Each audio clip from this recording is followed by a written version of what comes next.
अस्सलाम वालेकुम रहमतुल्लाहि व बरकातुहू। अज की नवी ताज़ी का मेरा जो टॉपिक है ना जो है जनाब मियाँ मोहम्मद नवाज शरीफ साहब। मियाँ साहब पुराने कारोबारी बंदे ने तो इन्हों की सियासत का आगाज़ जनरल ज़िया-उल हक के दौर तो होया।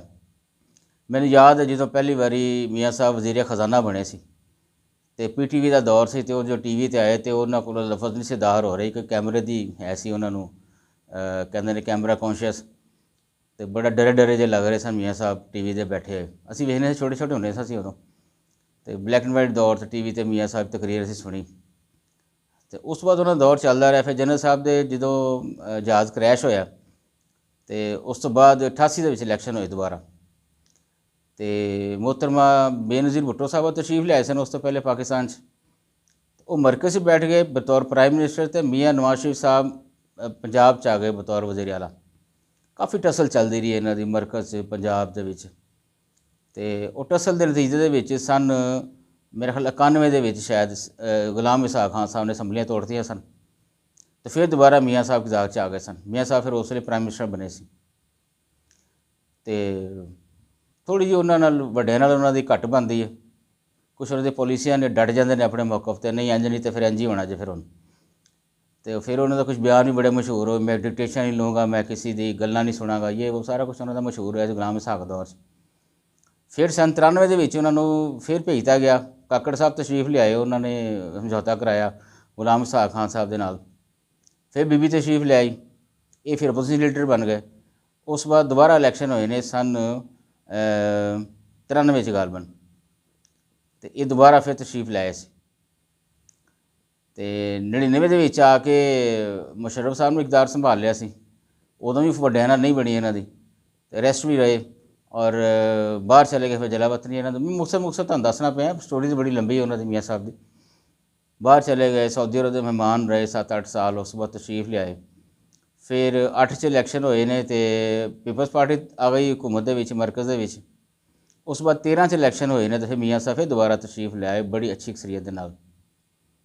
तो चूँकि मियाँ साहब नूं अवाम पसंद करते हैं उन्हों का जोड़ा क्यादत का जोड़ा है ना तरीकाकार उन्होंने अवाम बड़े दिलजमी के नाल उन्होंने पसंद करते हैं और फैसले जोड़े फैसले करन डट जाना उन्होंने। उस तो बाद 2018 फिर वड्डियां नाल नहीं बनी फिर उन्होंने वापस भेजता गया। वो फिर बीमारी का कुछ सिलसिला चलिया उन्होंने तो बाहर चले गए इंग्लैंड के। इंग्लैंड उन्होंने काफ़ी प्रॉपर्टी है माशाअल्लाह उन्होंने बेटिया का काफ़ी बिजनेस है उत्थे।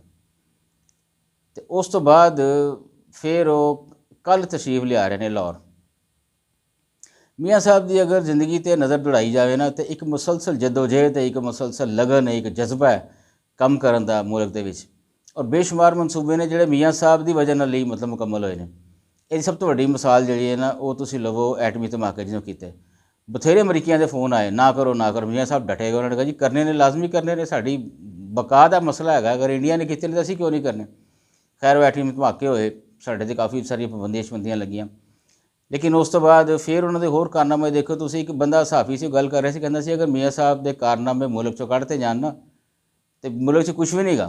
तुसीं इहदी वड्डी मिसाल लवो मोटरवे मैंने याद है जो पहली मोटरवे बनी लाहौरों इस्लामाबाद M2 जिन्हों असीं कहने तो मुल्क चो इनकलाब की इब्तदा सी। मतलब मोटरवे एक ऐसे मुल्क के जिस मुल्क के अपने मसाइल कोई नहीं है टुटिया भजिया सड़कों से एक मोटरवे बना के रखती मियाँ साहब ने।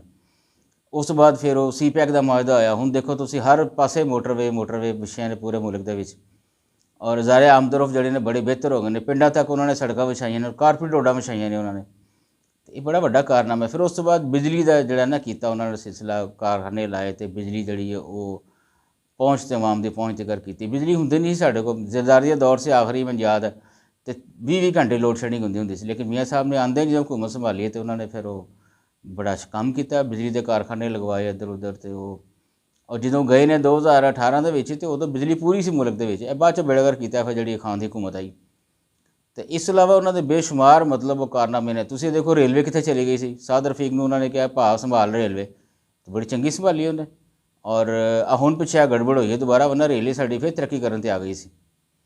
तो मियाँ साहब दोबारा एक नवे जज्बे नवे जोश नवे वलवले के नाल तशरीफ लिया रहे हैं कल इंशाअल्लाह ताला और बड़ा इस्तकबाल होएगा उन्होंने जिस तक मेरा ख्याल है।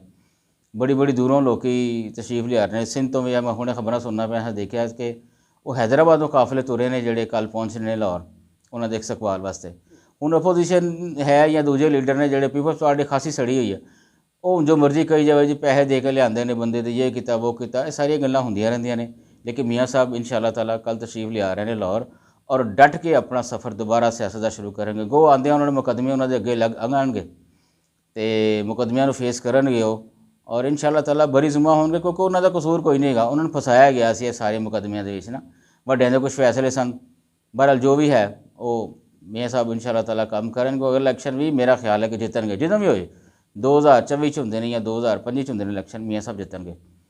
तो मेरी तमाम दुआ मियाँ साहब के नाल ने ज़बरदस्त तरीके से अल्लाह पाक उन्होंने हयाती देवे, उन्होंने ज़िंदगी वधावे और उन्होंने अच्छी ज़िंदगी देवे, उन्होंने अच्छे तो अच्छा पाकिस्तान वास्ते काम करने की तौफीक देवे इंशाअल्लाह ताला।